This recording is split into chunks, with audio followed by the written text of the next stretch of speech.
Hey, what's up, you guys? It's Ben Greenfield. Please don't get upset about today's podcast guest because the last time I interviewed him, it was super controversial and I got some nasty comments in the show notes because of all the crazy things that he talks about and the weird biohacks that he does and the controversy about his very unconventional approach to medicine. His name is Dr. Anthony Beck, and today we talk about the danger of psilocybin mushrooms and eating and supplementing seasonally, which sounds boring, but it's really crazy. He trains a bunch of pro athletes and they eat differently depending on where they're at in the globe. We talk about like the whole lectin controversy, this whole plant paradox thing a lot. So this is going to be a fun show. It is brought to you by, let me put it this way. Let me make your mouth water first. Short rib burgers with a hoppy cheddar sauce on a pretzel bun. Yeah, you heard me right. A pretzel bun. Seared steaks and thyme pan sauce with mashed potatoes, green beans, and crispy shallots. And these are recipes that you actually can make yourself in the comfort of your own home because the number one fresh ingredient and recipe delivery service in the entire country sends these straight to you. They have 2-person meal plans, family meal plans. They have wine plans where you can like get bottles of wine from renowned winemakers delivered monthly to go along with your meals should you want to pair a wine with your hoppy cheddar sauce on a pretzel bun. They're called Blue Apron. And Blue Apron, it's really cool because they'll send these boxes and like my kids will learn how to cook or my wife will not really have a plan for dinner and then all of a sudden the box shows up and boom, we have dinner ready within less than 45 minutes with these fresh ingredients. And they're giving all of my listeners $30 off your first order. Very simple. You just go to blueapron.com/Ben. $30 off and free shipping. Did I mention free shipping? Blueapron.com/Ben. Blue Apron, a better way to cook. This podcast is also brought into you, Broughton. Yeah, I do know how to speak English. It's brought to you by Omax. I was actually recently speaking with my friend Keith Norris, who puts on this fantastic event called PaleoFX. He was talking to me about this recent experiment that he did where he consumed 40 grams of fish oil per day. And he said his eyesight improved. Like he became like the ultimate predator. He could see at night. All of his joint pain disappeared. I don't think he got fatty poo, like fatty in your stool, which you'd think you could get from eating 40 grams a day of fish oil. But I was intrigued. I actually want to try 40 grams a day of fish oil. But as you may know, taking a bad fish oil is much worse for you than taking no fish oil at all. So you need to get something that's pure. And there is this company called Omax, Omax 3. And they do this omega-3 fatty acid supplement comprised of fish oil, but it's actually an ethyl ester form. It is perfectly sourced, meaning that they get this stuff and turn it into 94% pure omega-3 fatty acids. That's the purest concentration that's out there. And if you freeze any other fish oil, it'll get cloudy, and that's all the filler. But the Omax 3 soft gel remains clear because it's that pure. This stuff is actually a really good fish oil. And you can get a box of it for free. Yeah, you heard me. Free. How? You go to omax.com/Ben. That's omax.com/Ben. And they just will send you a box for free. There are some terms and conditions that apply, but check it out. omax.com/Ben. I also wanted to tell you about Organifi. So Organifi's most popular supplement that they make is green juice. And I like it. My kids like it. We do these things called smoothie competitions at our house. We do all sorts of cooking competitions. My kids are amazing chefs. Last night I asked them to make me some scrambled eggs for dinner because I was in a big rush.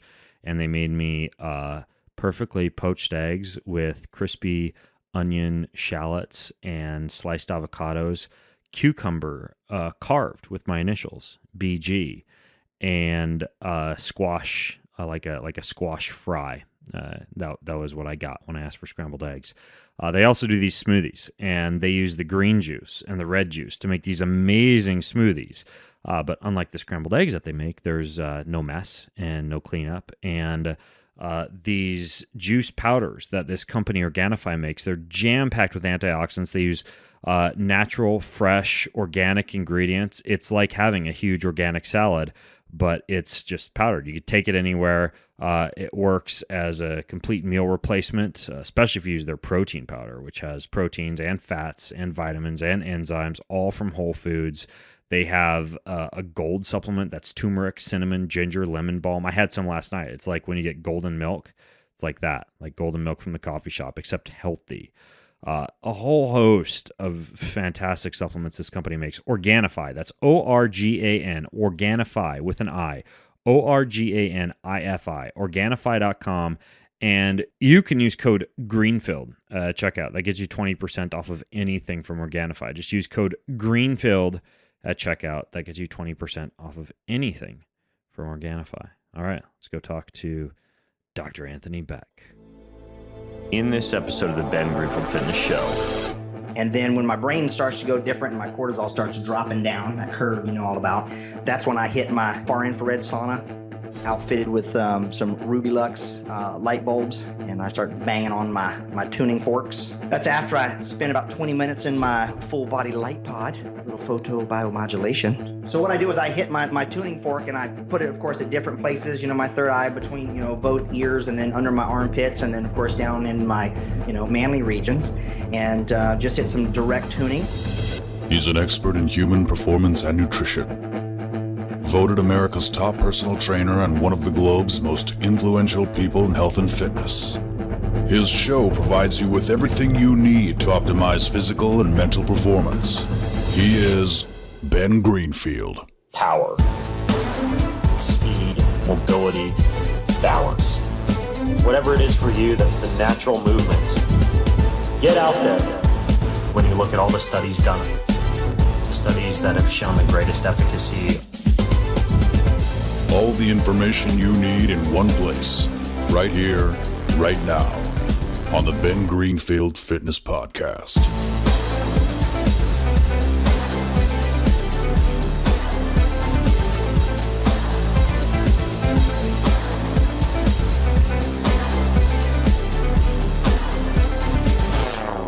Hey folks, it's Ben Greenfield here, and I've got a few friends who I would consider to be VIPs or bigwigs or leading authorities or whatever you would call them in the field specifically of health and biohacking. Guys who are out there in the trenches and actually living and practicing what they preach. My guest on today's podcast being no exception because he doesn't wear headphones, for example, so that he does not fry his head. So we spent about 10 minutes before we started recording hunting him down some headphones to wear.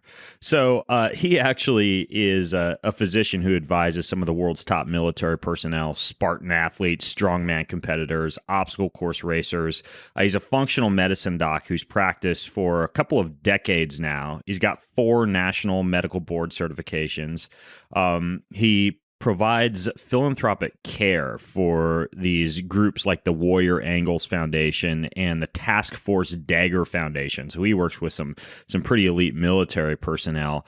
And he's been on the show before. As a matter of fact, I interviewed him about this tiny hydration invention that he created that I still carry with me during my Spartan races, something called Oral IV. And I'll link to that podcast in the show notes if you want to hear about how he created this really unique approach to hydration. But lately, this guy has been pretty pesky on my own Facebook page. He's been jumping in on topics ranging from everything from mushrooms to methylation. So I figured I'd invite him on the show to take a deep dive into some of the more controversial things that he has a very unique perspective on. So his name is Dr. Anthony Beck, B-E-C-K. You can access the show notes for today's show over at bengreenfieldfitness.com/Beck2. That's bengreenfieldfitness.com/Beck, the number 2, obviously because I've interviewed him before. And in those show notes, I'll put a link to my previous podcast with the great Dr. Beck. So Anthony, welcome back to the show, dude. What's happening, my brother from another mother? Not much, my brother with a southern accent. Where do you live again? You're in are you in Alabama? No, but I am a Roll Tide fan, so you know what's up. But anyways, no, I'm in Central Florida. I'm in just outside of Orlando. Outside of Orlando. Yep, it's convenient. Disneyland and rednecks, right? Yes, sir. Yeehaw! Yeah, I got a couple of princesses, so we had to. No, that's not why I'm here, but yeah. So Central Florida. You got a couple of what? What'd you say? Princesses, so it's convenient. Oh yeah, you got little girls. You mean? That's right. I don't have forests like you do to get them all there. So well, I'm 45 minutes east or west. I'm dead center of the state to all kinds of ocean, and we got tons of springs here, just surrounded by all kinds of lovely and deliciousness. So my basement is Legoland, so I actually do have an amusement park at my house.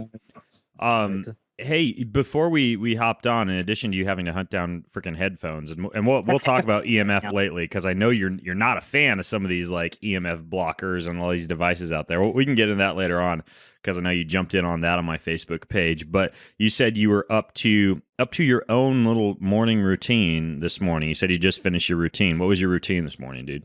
Yeah, so my thing is I get up generally about 9 o'clock. I think I kind of surprised you on our last podcast, and I told you you wake up at 9 o'clock. Yeah. I always like to wake up after the sun or just as it's coming up.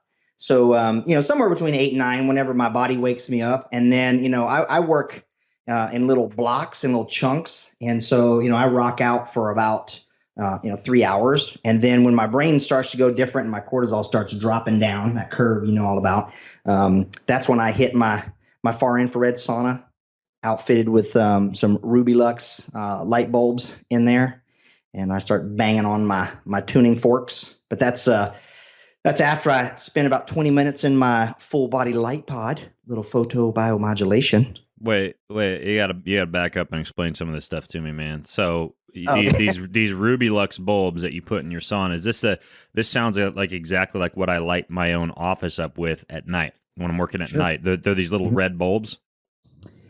Yep. So can you fill people in on those? Yeah. So they're warmth, so it's going to be near infrared light bulbs. So they're nice and red, and they put out a lot of heat. And they just I basically biohacked my sauna, which is code for drilling a hole in the top and outfitting a 4 outlet light fixture. I stack in 4 Ruby Lux bulbs in a little cross shape up at the top. But of course, I have to be careful not to stand up and get a nice little skin removal on my shoulders. I'm not as tall as you at 5'8", but anyway, it's still an altitudinal challenge. But so I got 4 Ruby Lux bulbs in the top of a far infrared sauna. So I sit in there under the near infrared and far infrared combo after I've soaked in a little 660 nanometer and 850 nanometer light pod.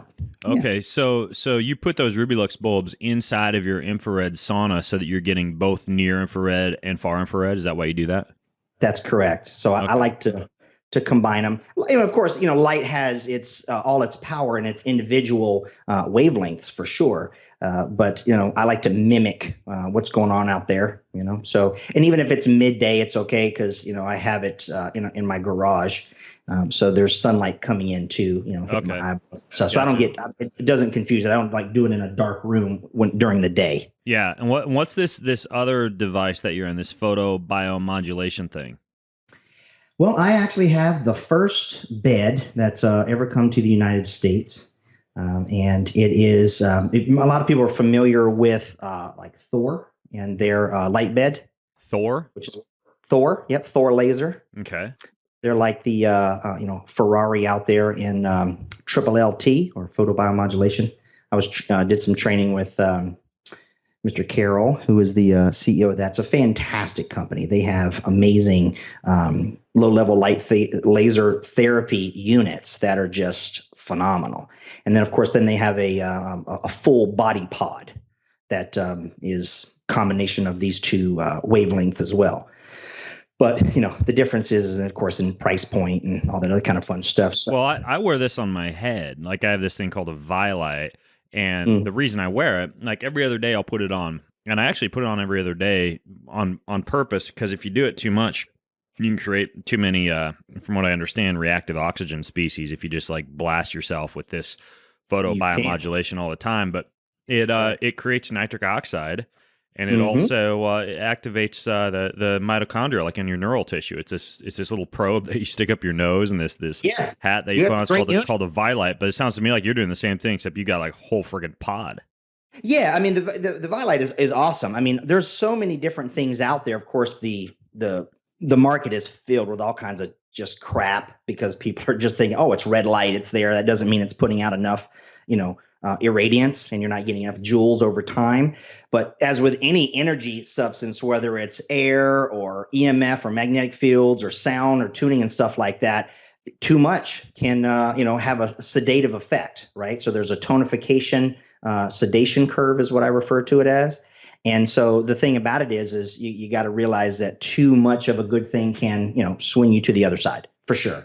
But yeah, this is a full body pod of LED strips, and it's pretty amazing. So it'll be coming to the market here pretty soon. We haven't made it completely available. Oh, so people can't even buy this yet.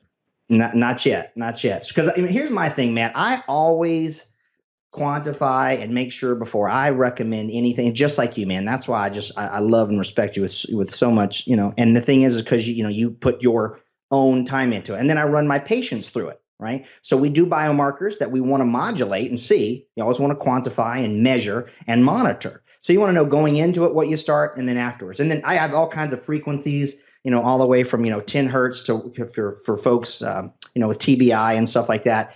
Because you got to remember that there's the pulse rate and the frequency plus the wavelength. So there's a formula of what something is. It's like playing on a piano. They're all part of the piano, but upscale and downscale is going to it's going to sound different, right? So that's the same thing when you're playing with the harmonics of sound. It's the way you're playing with harmonics of light. So anyway, So it's all about that. So this bed allows you to do all that fun stuff. Okay, so you've got your photobiomodulation, so you're getting a nitric oxide release in your body in that mid-morning after you've woken up so darn late, you lazy ass. And then then you do near infrared and far infrared in your sauna, because you have like a sauna that you put these light bulbs in so that you get, and a lot of people don't know this. Most of these saunas, they are just far infrared. So you're adding the near infrared to that. And then you're also, in addition to that, you said doing tuning forks inside the sauna? Yeah. So I have two particular ones that I use all the time. They're my go-to. One's a 432 hertz and the other one's a 528.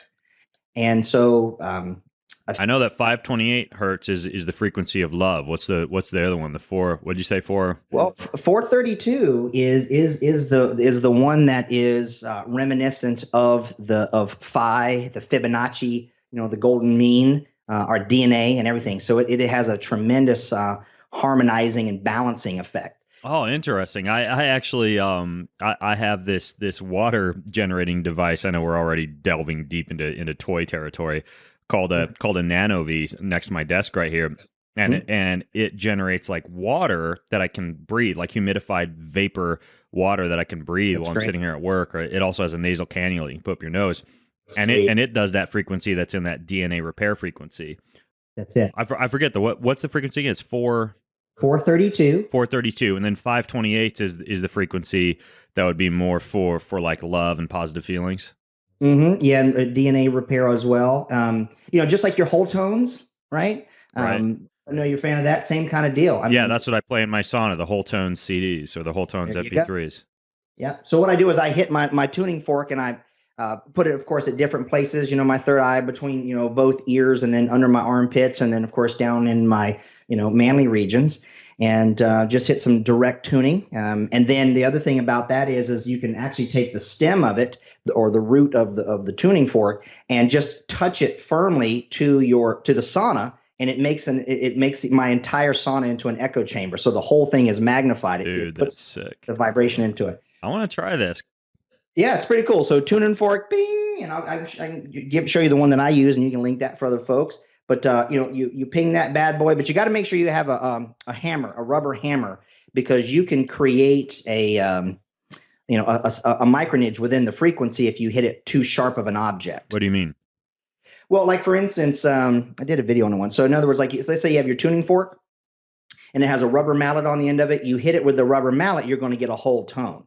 If I hit it with the wood handle, it's going to create. It's still going to hit at 432, but it's going to be out of phase. Okay, gotcha. So in other words, if you're using tuning forks, you want to make sure you get a whole tone. You want to get the proper tone out of it. Yeah. Of course, there's an app for that. There's called Tuner TI, Tuner capital T 1, excuse me. And so you can always know, you can just put that app on, hit your tuning fork by your phone, and it'll tell you, it'll show you if it's. Oh yeah, it's like a digital tuner, just like you'd use for guitar or ukulele, for example. Roger that. Yeah, exactly. That's interesting. When I talked to that guy Michael Tyrell, who composes these, for those of you listening, and he composes these tunes, these really amazing tracks that are all tuned to some of these frequencies that Dr. Beck is talking about, like the 528 hertz. When I play those, I'll play them in the sauna. But then the other thing that you can do is you can take, if you're a musician, you can take that same frequency and you can tune, I believe it's the A on your guitar or your piano or whatever, to that same frequency to make sure that you're getting all the same benefits if you're playing music. And for those of you who want to wrap your head around this, I'll link to my interview with Michael in the show. Yeah, notes. he's a lovely man. I've never met him, but I've always been a fan. He's just lovely. Did you just get these off of Amazon? These these tuning forks? Yeah, but you just don't randomly get it. There are certain companies that sell on Amazon that are the way to go, right? Like what? Like what? So the thing about it is remember, whenever something is popular, there's going to be somebody out there who just tries to make it cheap and price point it and not use the right materials and things of that nature. So it's one of those kind of things to where, I mean, it would take us an entire deal to go over who, what, and why, the selection. I'll tell you what. After we finish this interview, if you send me links to any of this stuff that you like, or any of the things that we talk about, I'll put them in the show notes for folks. Perfect. So bengreenfieldfitness.com/Beck2 for those of you who are writing things down furiously. You can stop. You can just enjoy and listen. That's a pretty elaborate morning routine. So are you also, a lot of people will use things like niacin, for example, or other supplements before they do light therapy or before they do sauna. Do you have like a morning supplementation protocol or a pre-sauna supplementation protocol you'd use? I do. Everything is rhythmic. It just depends. In my summer, my fall, spring, or winter, I choose frequencies and substances based upon that, all the way from niacin to nicotine to methylene blue, just a whole variety of things. It just depends. In other words, what I want to do with my body at the time, because you're and also time of day. So I use the term micronidges, right? So you have the cycle of the year. Then you have the cycle of the day of the light, and then you also have the cycle within your body of your membrane permeability changes throughout the day. It's not always static. And then the other thing is that's reflective of what you eat. So there are some there's an algorithm that I have in Balanced Protocol where you are at in that micronidge or continuum, and then I base it upon that. Anywhere from NAD to just a bunch of different things. It just depends upon where I'm at and what I want to do. Certain things I'm certainly not going to do in the evening time, because you don't want to artificially upregulate systems biology that is, let's say, in the evening time in the anabolic phase. Like something like a bioidentical hormone or something anabolic, you wouldn't take that in the evening. Correct. Or anything that causes your cell membranes to close.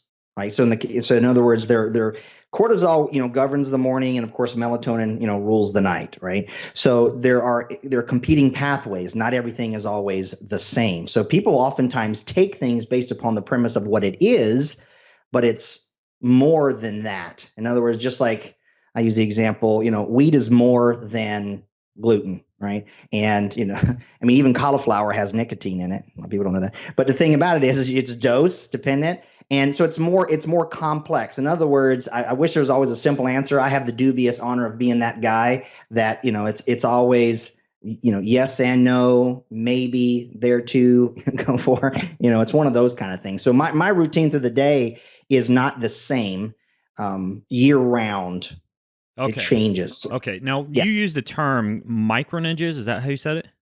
Yeah, that's my way of saying a frequency within a frequency. Like micronages, Nages? Yep, I'm not even micronages. familiar with that term. Interesting.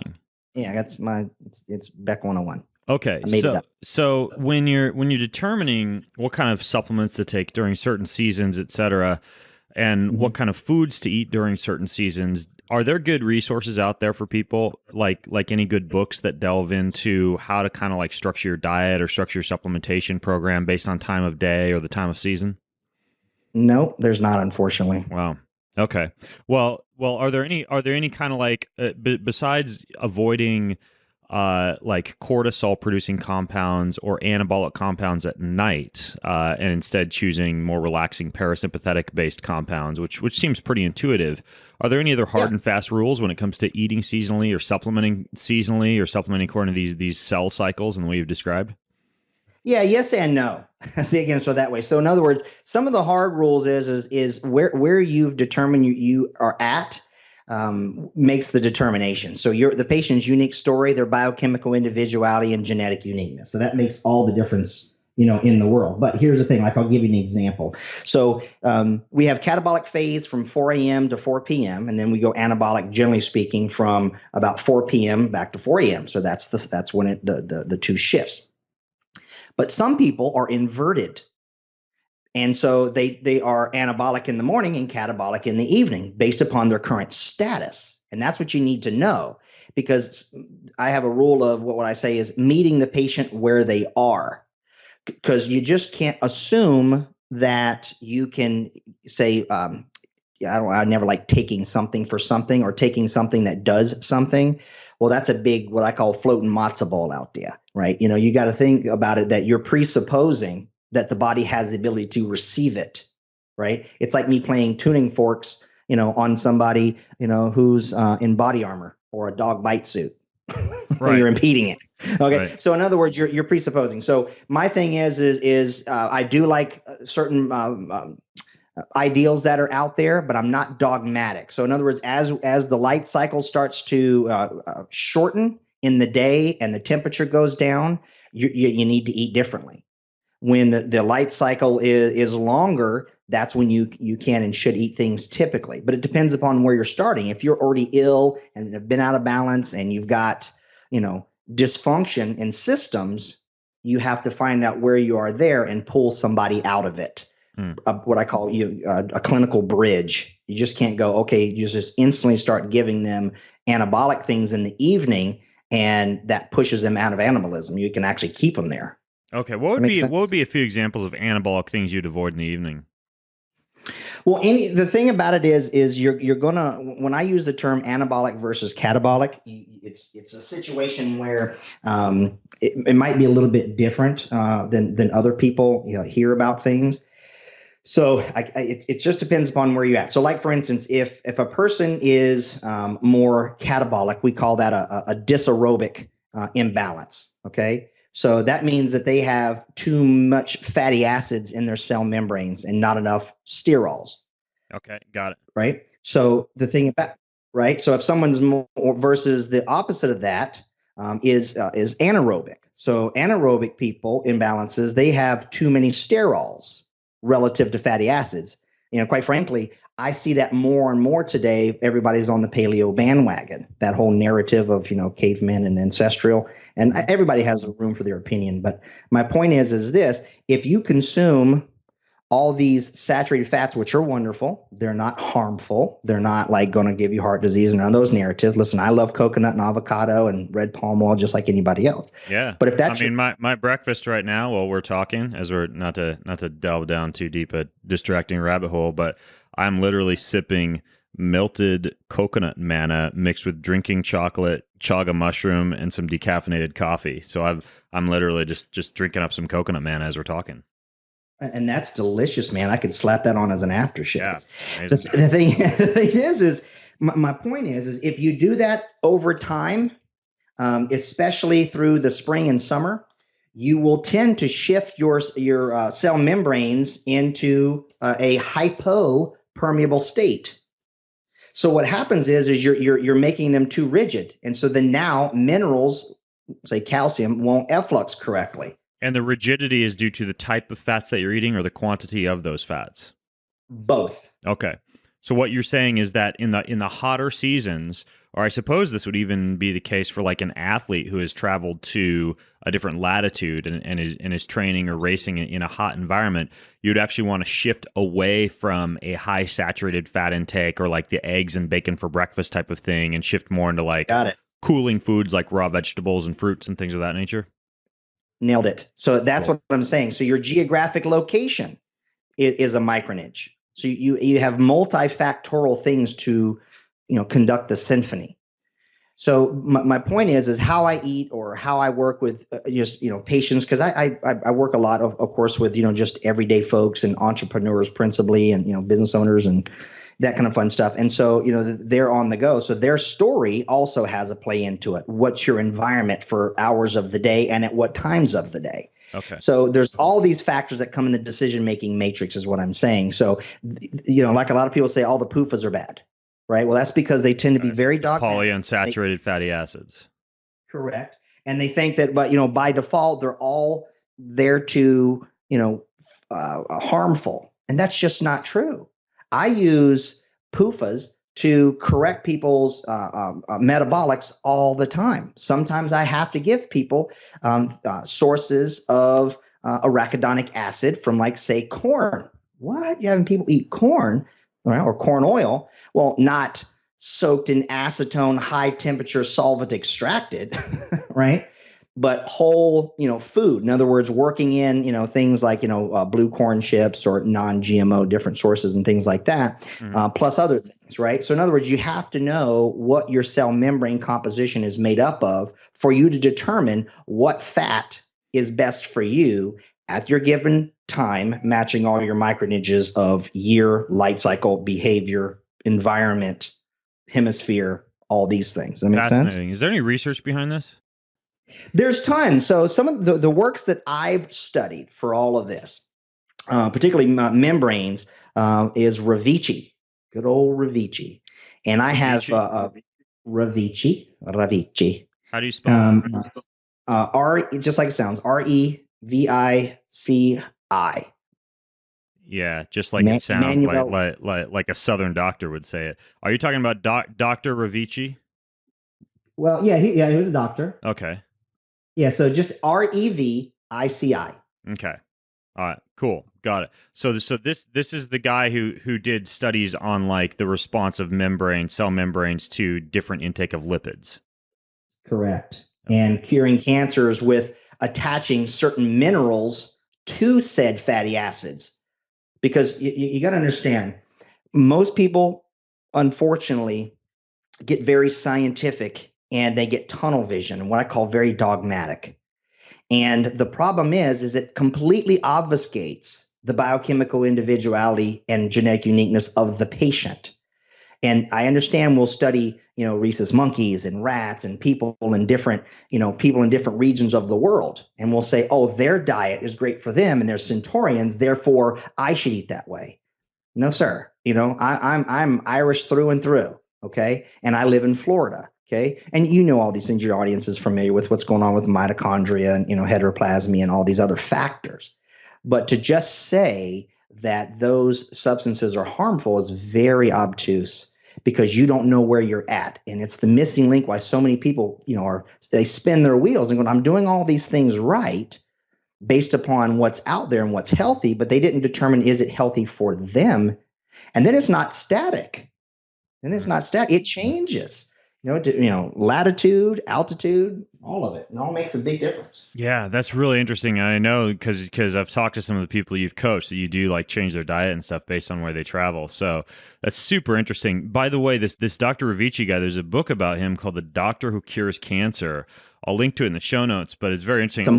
It says he made the bones grow back in cancer patients, restored health to AIDS patients, drug addicts, and alcoholics. His medicines lifted debilitating migraines in as little as 3 minutes. And then like the JAMA, the Journal of the American Medical Association, like totally shoved him under the bus and published a bunch of false reports about his work. The American Cancer Society blasted him, and there was like this big smear campaign to knock out his stuff. I'm going to send this book to my Kindle, dude. I got to check this out.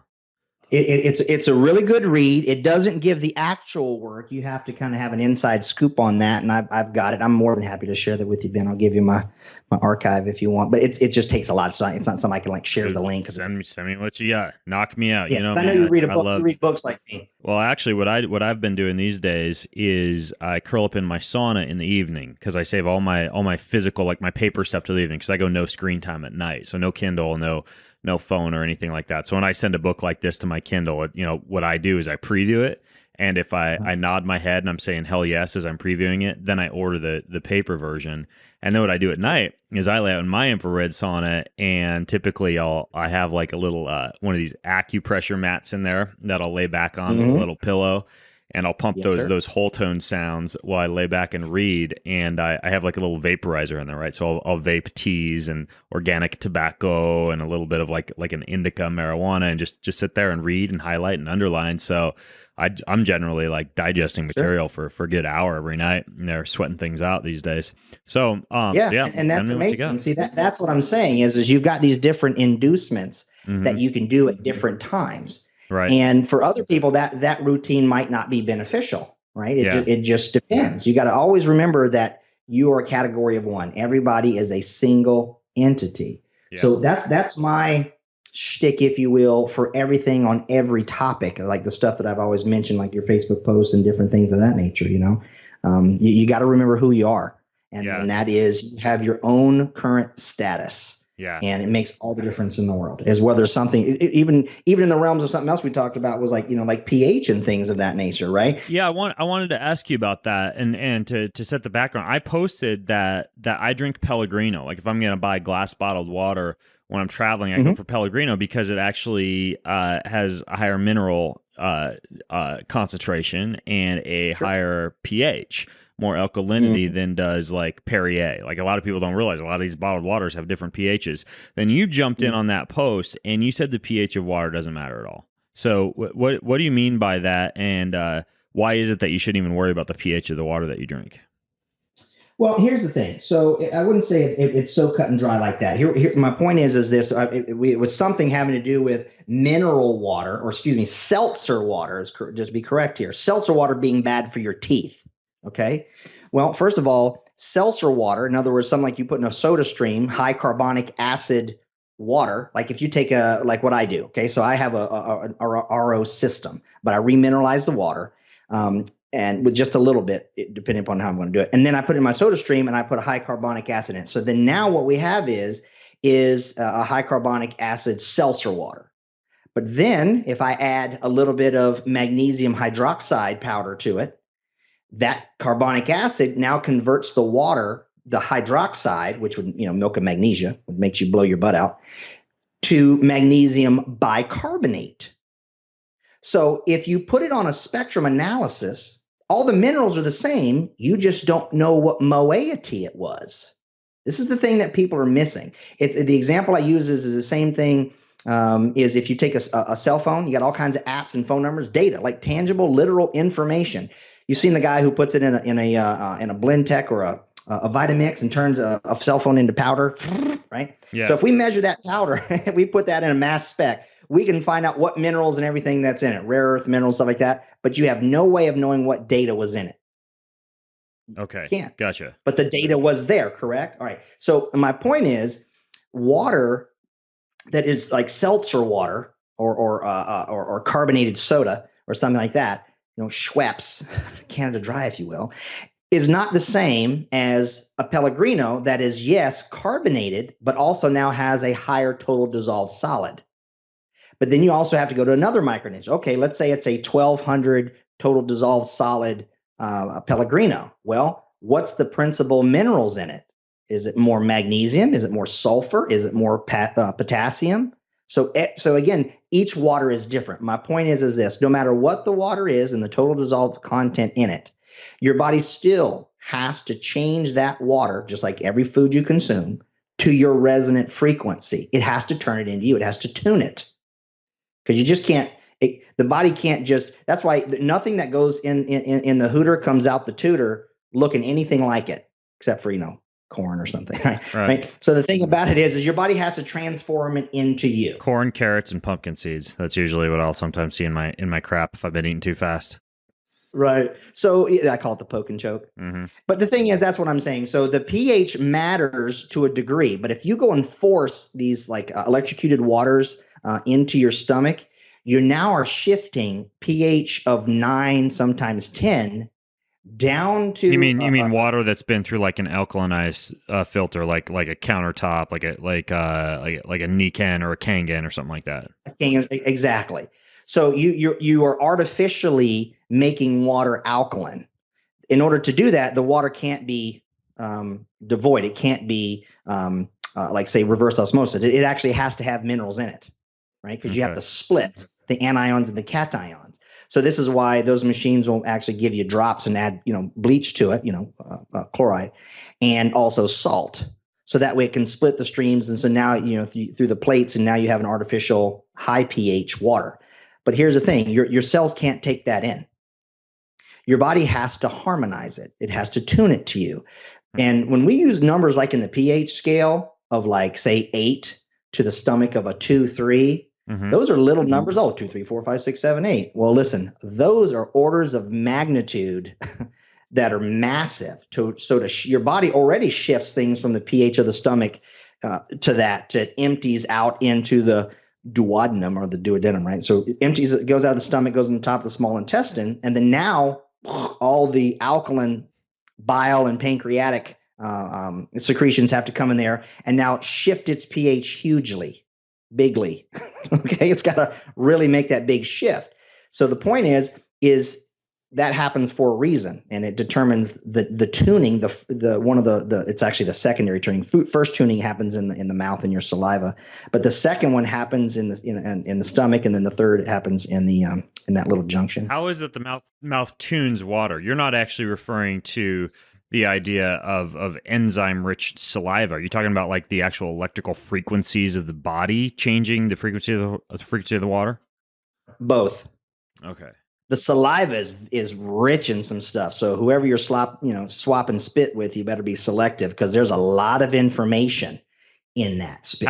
Can you describe that to people, like this idea of information? Because I know this also relates to like this, when I race, I have a few little bottles of this oral IV in my fuel belt, which I know you helped to invent. And I know that has to do with embedding frequencies into water too. And some people find this to be pretty woo, but can you just kind of give me an overview of how it is that your body could change the information in water, or that the information in water could be changed?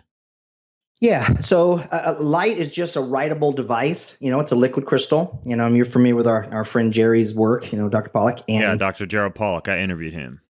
Yeah, Jerry's the bomb, man. He's another guy I just want to kiss on the cheek. And the thing about it is his work is a good platform to understand this. But what I let people understand is that when you put something into the body, it has to make it at its frequency for it to be harmonized, or it just creates a net negative effect. Okay. And oftentimes the body can't do that. Sometimes we want it to, because, you mentioned hormesis a lot of times too. But the point is when you put something into your mouth, all kinds of enzymes and hormones begin to meld into and come into congruency with anything that you eat, which is why we want to fully, masticate. Now, we want to really chew, eat, where your mindset is and where your environment is also going to determine how your body receives that food too. So we do labs with saliva, right? All kinds of hormone spit tests.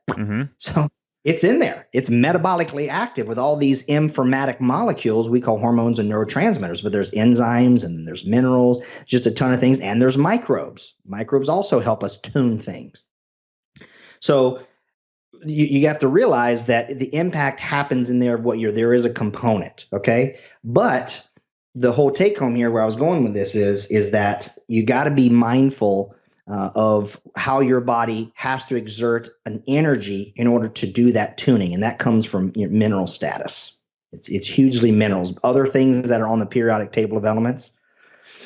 Okay. So that's what does it. So in other words, your body starts to tune it and activate things in the mouth, and then it preps it for the stomach. The stomach's already getting its information on what to put into to receive this food from that signal. Then you swallow it. Then it responds even further. And then as it's doing its magical chemistry in there, it starts signaling to the intestines and letting it know what's coming through the pipeline. So it's a whole system, and the point is you got to be mindful of all of that. And again, everybody's different. It even comes into your food too. If you're a secretor or a non-secretor. Okay, so basically the big picture is that when it comes to the teeth, the pH of the water doesn't matter that much because you have salivary enzymes that will adjust the pH right after you consume it. However, for the entire body, you do have to take into account the mineral status of the water that you're consuming, as well as the actual frequencies, like how many metal plates it's passed over, whether it's been sitting in an aquifer. And this would be a situation in which doing things like adding minerals to water, structuring water, exposing water to sunlight, doing a lot of these things to improve the ability of water to hydrate and pass through the cell membrane would be what you'd want to do. And because there's a lot of channels, there's, you got to go in the mouth, out of, down to the stomach, out of the stomach, into the intestines, out of the intestines, into the blood, out of the blood, into the interstitial space, out of that interstitial space, into the cell membrane, out of the cell membrane, into the mitochondrial membrane. You see, there's all these doors. So the only way you're moving molecules is with mineral energy.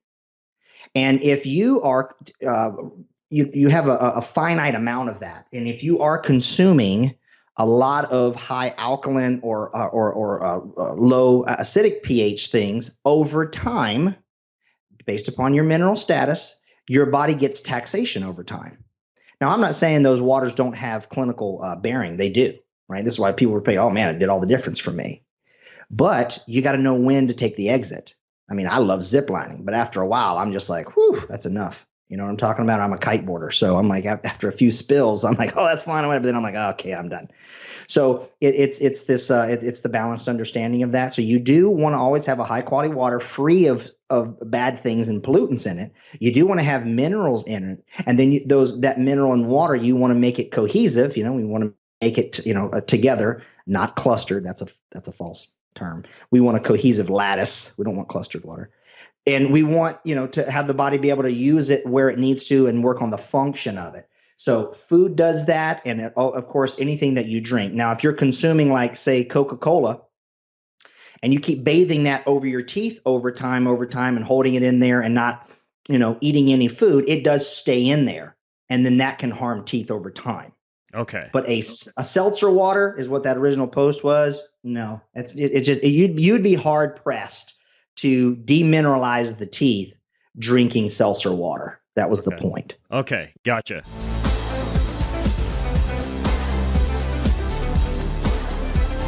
Hey, I want to interrupt today's show. I'm always interrupting today's show. I love to interrupt today's show.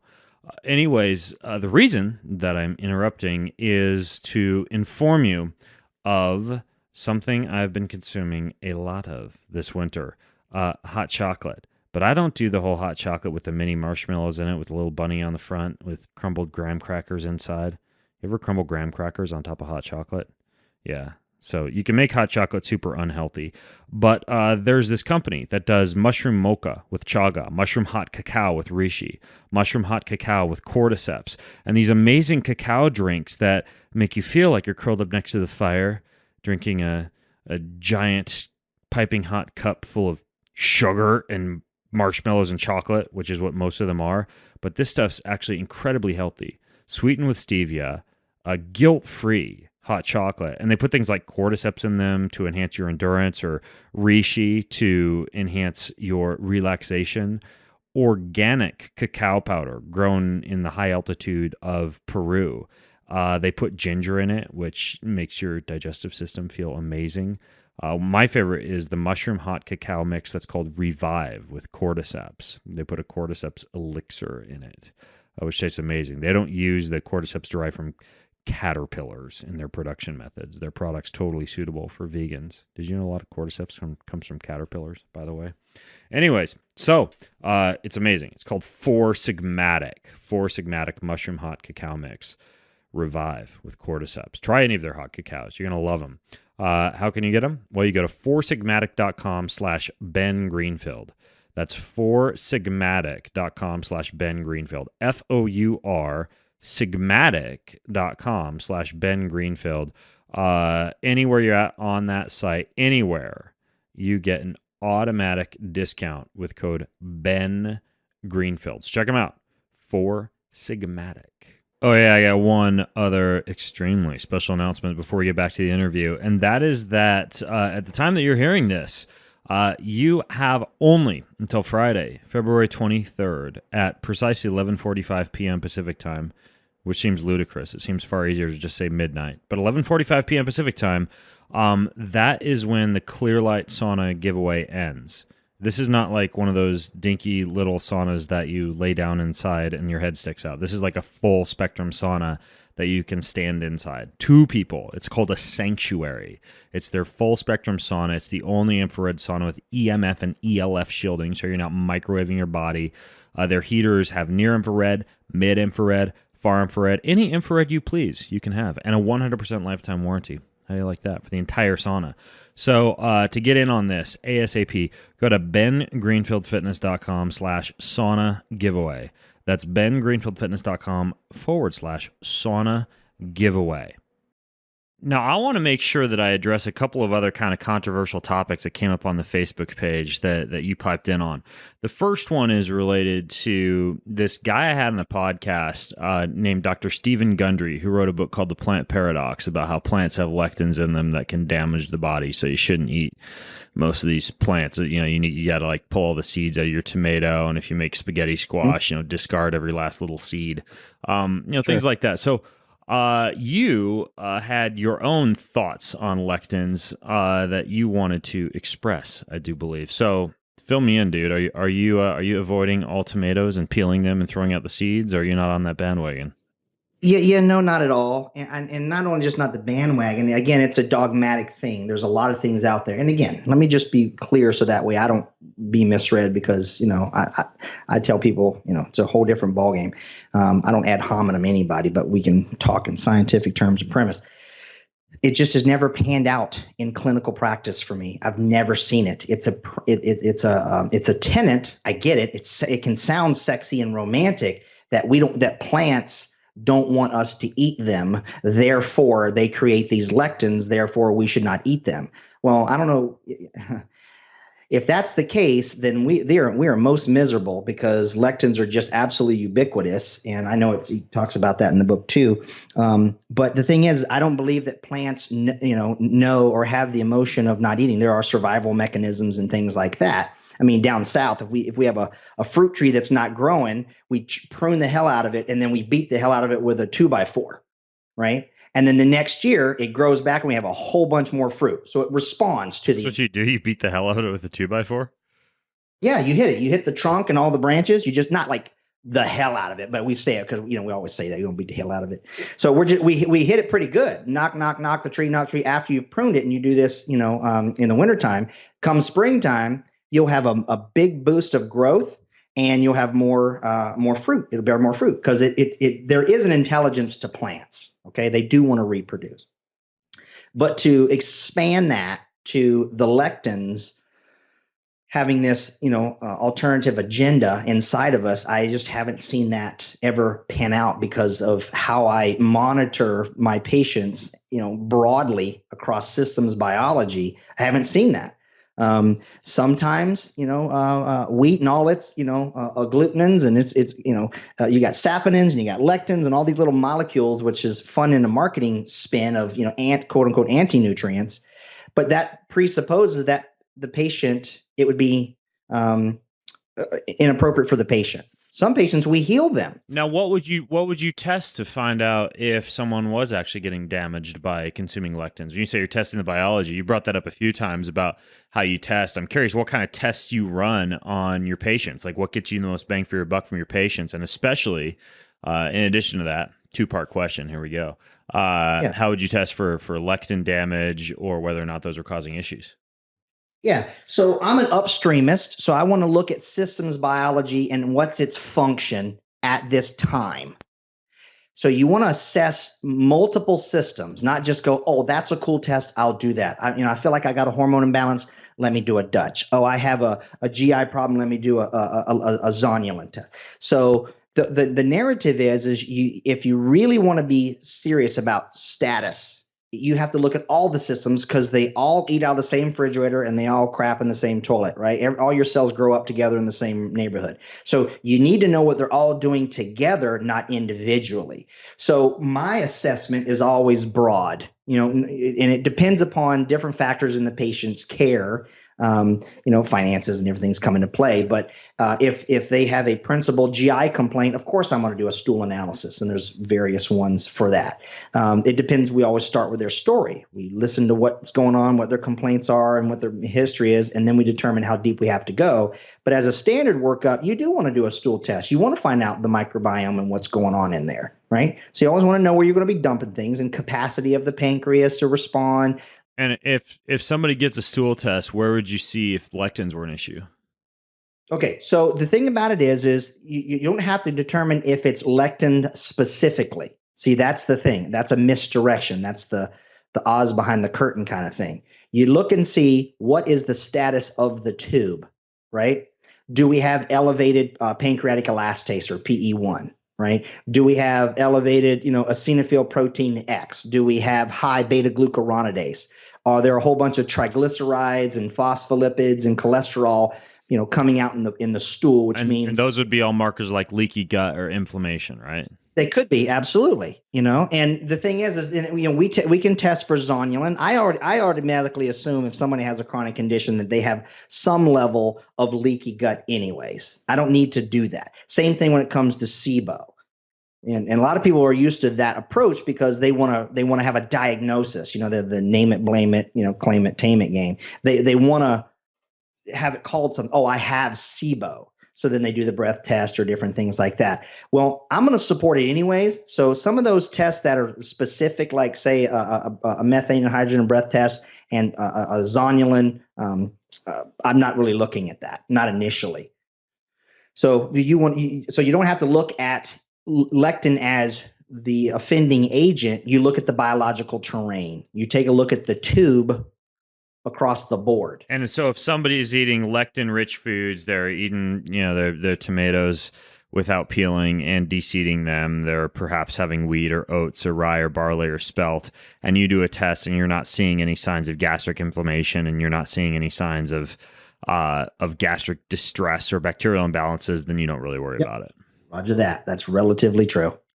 Now, do you still personally do things like soak and ferment and pay attention to the actual preparation method to deactivate? Like, for example, wheat, right? Like we always ferment our wheat. We make sourdough and we choose it like a non-GMO wheat and ferment it if we're going to eat wheat. Like, do you take those steps or do you not worry about that? I do. I love legumes, but only when I'm in fast oxidation.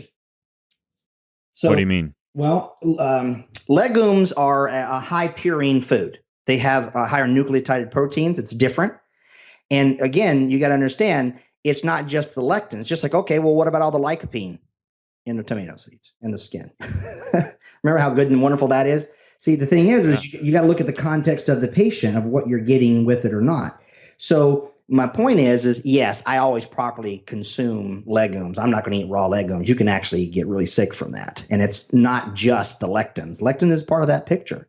But properly prepared, soaked, strained off, pressure cooked or cooked slow over time, it becomes more beneficial. However, the thing is there are some people that too much of that protein moiety, that source, is contraindicated to how their body fuels itself. We're talking about another one I call the fundamental allostatic control. So you got a glucogenic imbalance versus ketogenic imbalance. Some people call it fast oxidizer, slow oxidizer, but there's a ton of misinformation out there on those two terms. So if you Google those two terms, and there's a couple of offenders websites out there that are just awful. This is when you can start getting it. And that was another great book. I'll give you one. is Nutrition and Your Mind by George Watson. Okay. So Watson, Nutrition in Your Mind. He's the guy who came up with those two terms. He was a psychiatrist. Fast oxidizer and slow oxidizer. Those are the terms he came up with. You got it. Okay. So anyways, he basically, real quick on that, is he saw patients with all kinds of different mental disorders, depression, bipolar, schizophrenia. And his postulate was they were eating things incorrect for their current metabolic status.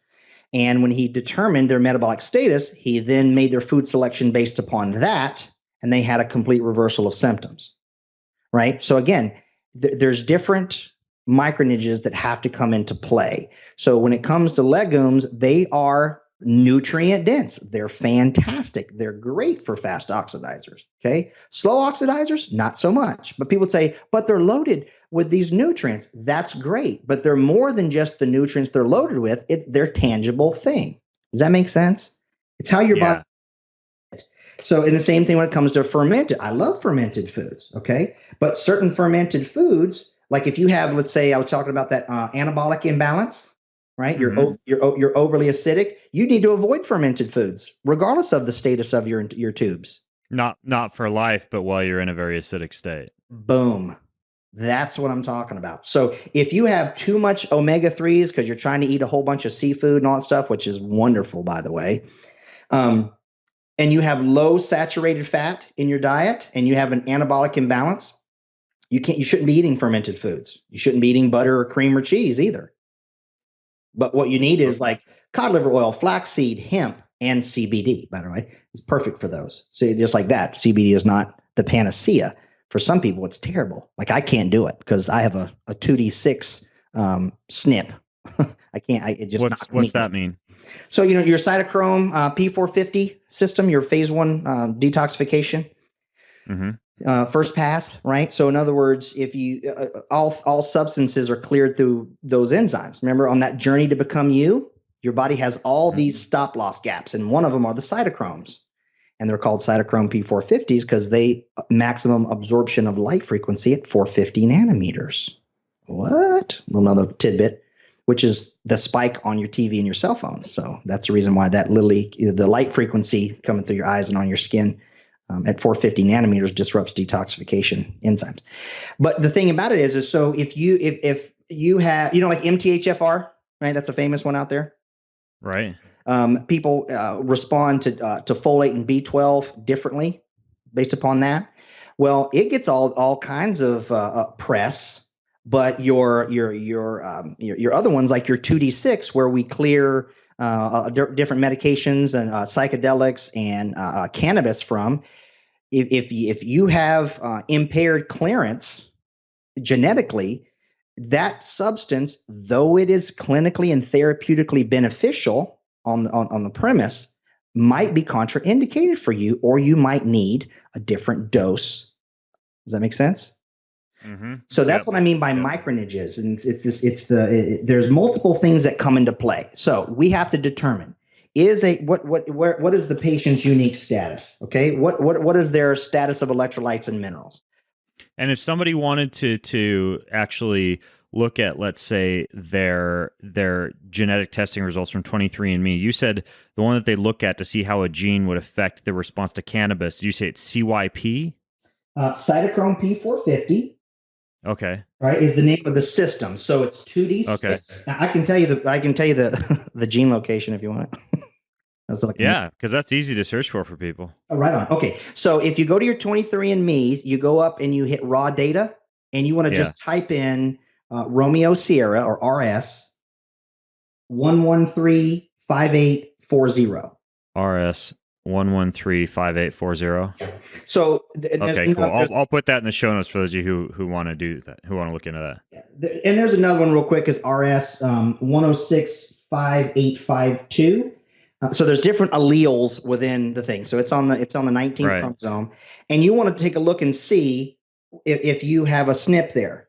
Is it CG, or is it CC or GG, right? So you got to know that. So my point is, just like MTHFR, there's all kinds of other genetically encoded first pass phase 1 detoxification that determines what the substance does in you. We can't just say fermented foods have a benefit across the board. Lectins are bad across the board. PUFAs are bad across the board. That's not true. All of those things can be beneficial and they can be harmful. It depends upon the patient. You have to know what your status is at the time to really get the deep biohack. Does that make sense? Yeah. So that's okay. And it's a complicated thing. I wish I could just give it snippet. This is why we have, wonderful, light givers like you, letting people know these are all the things. I'm giving you tools. I'm experimenting with these. I'm showing you what that N=1 looks like. This works for me. It might not work for you, right? You're not dogmatic. And that's what I love about you, right? You say, I'm going to just guinea pig all these things for you guys and, cut through the BS and then say, hey, this warrants more questioning or here. Sure. Even though it gets expensive after talking to guys like you, because I got to go out and buy full body freaking like Thor beds. Hey, geez. Wow. I'll sell some stuff. I'll convince my wife. Yeah, tell her she can buy some shoes if I can buy a Thor bed. You've also posted, because I want to make sure I get a chance to ask you about this. This was kind of a controversial post on my website, and that was this idea about shrooms. And somebody was talking about shrooms and how they were shown to shrooms and how shrooms would change their life, etc. And you piped in, you had some pretty strong thoughts on shrooms. So what are your thoughts on shrooms? Well, just like anything else, there's good as in magic mushrooms, not reishi and chaga, but actual mushrooms that a lot of people are using for increased neurogenesis or for psychedelic status, PTSD, all that kind of stuff. Sure. Well, the thing is this, again, you'll never catch me being duplicitous. I think everything is on the board. Okay. This is, I'll kind of give you my steadfast rules in the sense that if it doesn't make you have diarrhea, throw up, intoxicate you, right? It's able to be eaten. There you go. Because how did people determine things? Well, like, oh man, that just blew out my butt. Better not do it. This one, just made me emesis vomit. Oh, don't want to eat that. That's poisonous. Oh, this one just gave me a trip. Might not want to do that. But then some people go, well, hold on a minute. That was a cool trip. I just had a spirit journey. That just opened me up to some things. So my point is, they can be a very useful tool, man. And quite frankly, you didn't know this, but so I'm collaborating with a physician now to set up clinical application of psychedelics. So we've got a place down in Nassau, Bahamas, where things, the laws are different, and we're doing some work here in the States. So you can leverage, DMT and ketamine and different things like that for different things to unlock a certain situation for a patient. So in a clinical setting, I think it's a great thing. Non-clinical setting, it can be a little bit different. But people would say, well, if I'm in a sweat lodge with a shaman and we're doing things right, or I'm down in the Amazon doing some Aya and different things, that's a clinical setting. It might not be what you say is clinical setting because you wear a lab coat and stethoscope sometimes. Actually, I don't wear it anymore. It's a different kind of deal. My point is, as the world around us gets very rough, we don't have to get into all the political and religious things that are plaguing the planet now. But the thing about it is people are going to be looking for and do look for what I call they basically are experience shopping, right? They want to experience something. Right. It's very trendy. Yeah. DHT, ayahuasca, people doing these things like, every month or so. People and stuff. Pop, microdosing with LSD every 3 days. There's a lot of that going on. And listen, if you want to do that, knock yourself out. But, that's your own choice and freedom. Just don't expect other people to, pay for the possible negative consequences.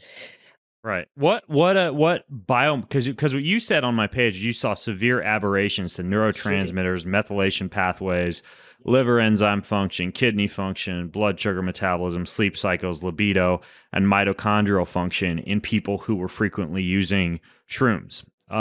So how are you actually quantifying that? That's not a stool test, right? No, sir. So we're going to see that in blood and organic acids. Okay. Now, let me just be clear. If somebody, I'm going to even call it wants to experiment with magic mushrooms and have a trip. Okay. Are you going to die? No, that just really doesn't happen. Okay. I get it. The safety profile on them singularly like that. And, with prudence, it's really not that bad. But if people have situations and status in their emotions and their mindset to where they're seeking, disconnect from that by using these active substances that have a tremendous power. If you do it without thanksgiving and prudence and direction, and what you can do with what things get revealed to to yourself consciously, and you just do it because of the fact that you're just wanting to experience it, well, that's going to come to a detriment over time, especially if you don't know, like what we talked about, like say your cytochrome P450 status. Okay. Because like, for instance, 5-methoxy DMT, right? In the little toad lick, right? So if we hit that, or the patient hits that, it is a substance that must be cleared through the cytochrome P450 system, right? Which is why we usually have to, in different ceremonies, you're going to mix in some ayahuasca. You're going to do maybe some tobacco, right? Or some. There's different combinations depending upon where you're at, right? So some harmaline. So because in order to get, like, say the 5-hydroxy-DMT experience, you have to block the MAO, right? Well, some people already have an impaired MAO, right? Some people have a deficient COMT, just like an MTHFR. So the COMT metabolizes a DMT. And if your 2D6 is impaired and you're taking, then there's a range of dose and you're not working in a clinical setting and there's not a lot of measurement, you're just kind of going on, well, we give everybody this same amount of this in the little bowl, we brew it, or there's different things. And you don't know your body's capacity to metabolize this stuff, and you repeat it over time. I have seen countless times people's methylation cycles and liver enzymes get impaired, because when you look at the science, I'm familiar with the science, and they show, like I said, a safety record. So I'm not here to scare people of them, right? But you got to think about it, source, form, dose, frequency, and duration. How much you use, how often, and over time. And then, of course, if you're not eating a healthful diet, right, to support what the impact was in your body, and then you rinse, lather, and repeat and experience it again, you're going to put taxation. It's the same thing that all kinds of medications do. I mean, it's the same problem with antidepressants, right? And and those medications. I mean, it's the third most prescribed category of drug in the United States, antidepressants. So second being, anti-lipidemic, and the first one being analgesic or pain meds, right? So all three of those top meds have to be processed and metabolized. Just look at the drug monograph and they'll tell you what cytochrome and the pharmacology of it, what cytochrome P450 it's cleared through.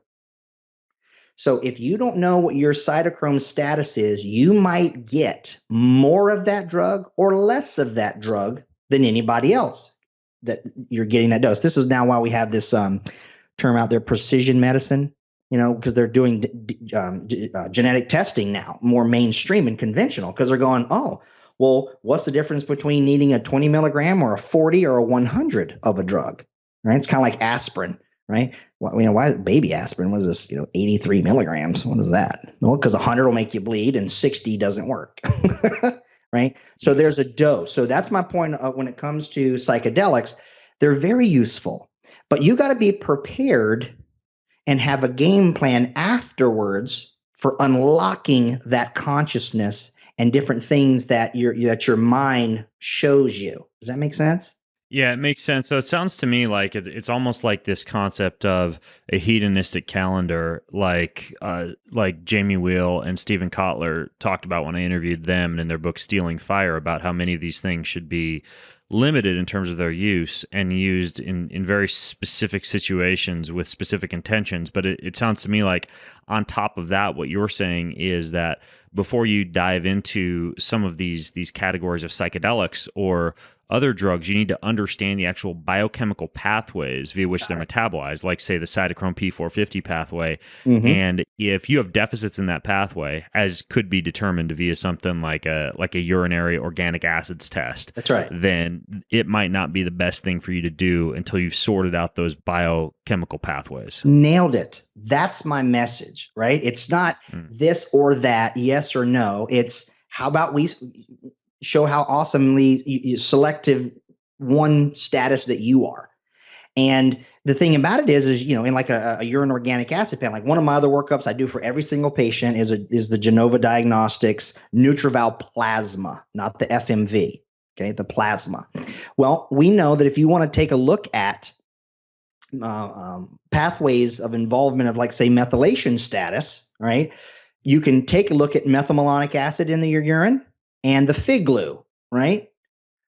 So the form of aminoglutaric acid. Fig glue, and MMA. Okay, fig glue is the metabolic marker for folate, and MMA is that for B12.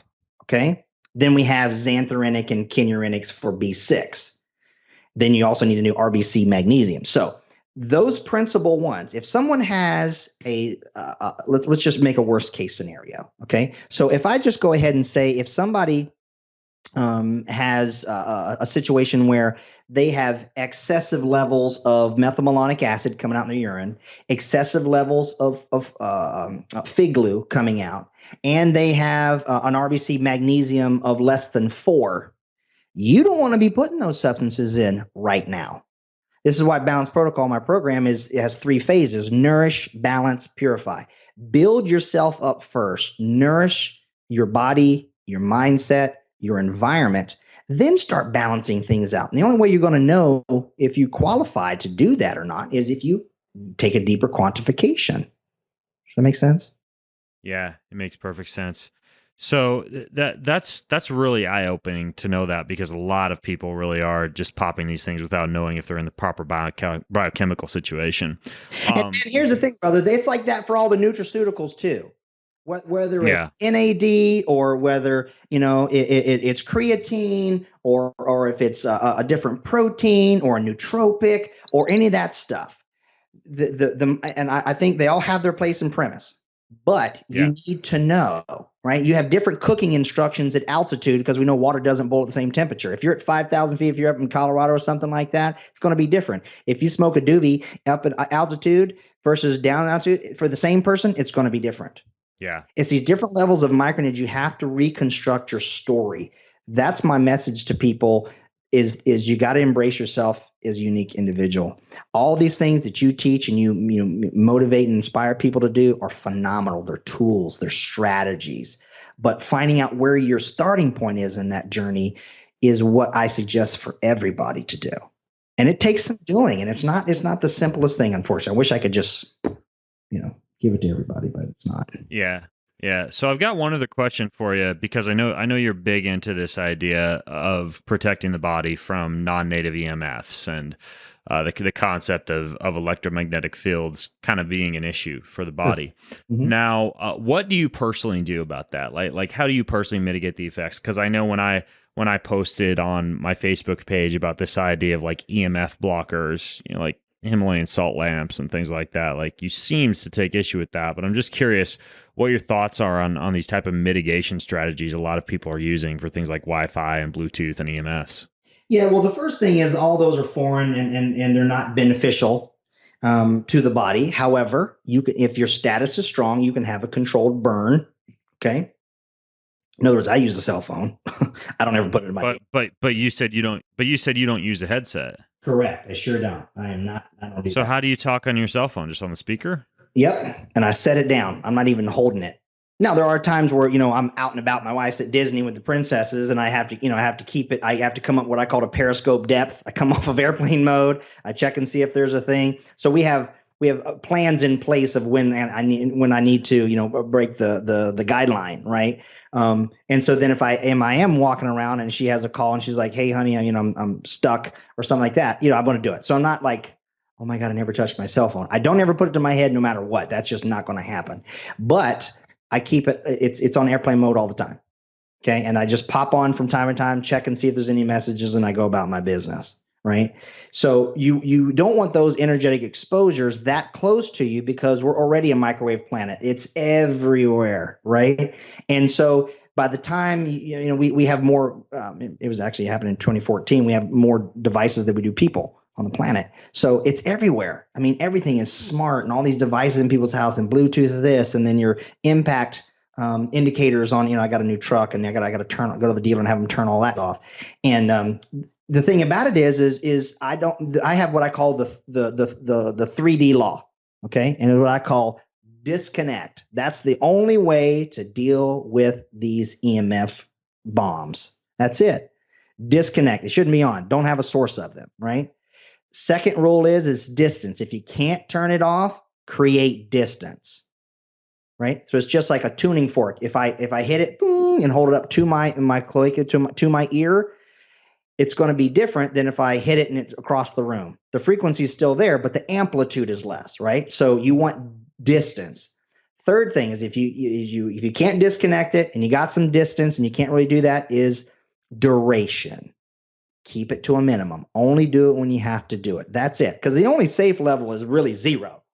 So what do you think about these things that are like neutralizers, like pendants, or like certain devices that create frequencies that might mitigate some of the frequencies produced by the EMF radiating devices, shields, cases, etc.? They're all erroneous.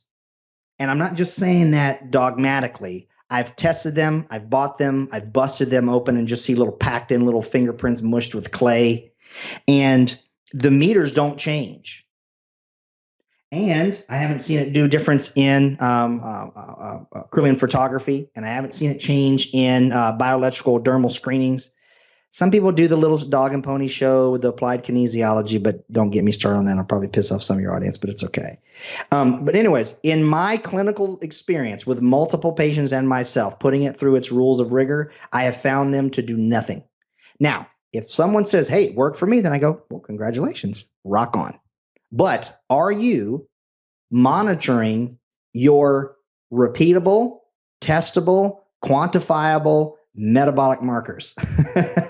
If you're not, and you're just going on how you feel, well, then you're going to find yourself in a really bad place over time, 100% of the time. Is there a certain test or a certain device you would use to test for these type of things? Well, yeah, all the way from an RF meter, like an acoustometer, and a magnetic or a milligauss meter, like the Alpha Labs UHS-1. And then there's a Geiger counter. Some of these things actually are this clay that it's actually they're emitting radioactivity. It's amazing. Wow, interesting. So people are saying, the acoustometer is one that you like. What's the clay that you're talking about?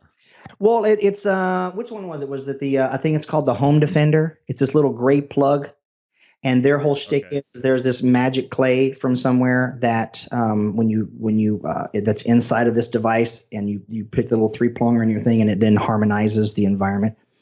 Spend $50, buy one, get your little flat screwdriver, bust that open, and just look at the little ball of clay that's on the inside, stuck connected to the prongs on the inside. That's all it is. Wow, I've never even heard of that. Well, interesting. Well, here's the thing. Also look it up. Some people might say that about my hydration product or different things that I do. I get it. Don't believe me just because I tell you. I want everybody to challenge every single thing that anybody tells them, because the best thing is firsthand clinical knowledge and quantification, regardless of what the tests out there say in the science, because they lie, man. Boys, there are a lot of lies out there. So do it yourself, and here's the thing. If you want one of these frequency generators, okay, great. But you got to measure first, find out, by what matrix are you determining there was benefit? That's all I ask people to do, is come up with a decision-making matrix. Yeah. Yeah. No, I like it. I like the approach with quantification like that. That's it. So Yeah, you between this and the previous podcast that I did with you, where we covered a host of stuff. I know we really we took a deep dive into water in the last show that I did with you. So for those of you listening in, just go to the show notes for this episode. I'll link over to that one. We only scratched the surface of the kind of stuff that Dr. Beck talks about. So I'll link to his stuff over at bengreenfieldfitness.com/Beck2. That's Beck the number 2, BECK2.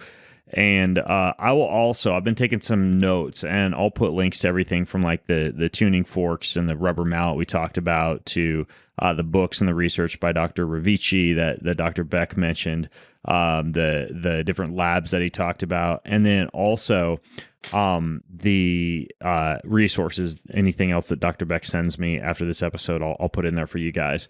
In addition to that, if you have comments, if you have questions, if you have feedback, that's the best place to do it. Go to bengreenfieldfitness.com/Beck2. That's BECK, the number 2, and just leave your comments. Either Anthony or I will jump in and reply to what you have to say. And in the meantime, Anthony, thanks so much for coming on the show, man. You're always a wealth of information. Oh man, and I love doing it. You're one of my absolute favorites. You're doing it right, and I send people to listen to you all the time. You're one of two folks that I really just have people go to, but you're the a principal there, and and that's the whole thing, man. It's really super important for people to look at them that N=1, but then do it right, not just one thing at a time, and realize that your environment is everything, where it all comes from. It's the air you breathe and how you breathe, right? And you've had people on for that, all the way from HOF to Oxygen Advantage. There's information out there, for that. And then there's water, right? And then there's light, and then there's sound, and then there's EMF, and then there's food. I call those the 6 environmental inputs, right? So that's key number 1 of my particular program. So we really want to master those 6 things, or everything else downstream is really kind of futile, or at least get those going, right? Don't pick one that you just resonate with. Unfortunately, if you really want to get the best out of it, the best biohacking approach is you got to do all of those. It's the symphony. I know it's a lot. You don't have to take it overnight, but there's you got to do that, and oftentimes it does require somebody like me or you to help walk them through that, and help guide them in that journey and mentor them a little bit, because it can be arduous, and it's the night is dark and full of terrors. There's all kinds of places. Dark and full of terrors. That's right. Yeah, that's what I'll name this podcast. All right. Well, folks, thanks for listening in. We're out of time, but if you go to bengreenfieldfitness.com/Beck, the number 2, everything's in there. And in the meantime, Anthony, thanks so much for coming on the show today. Thanks, Ben. Love you, brother.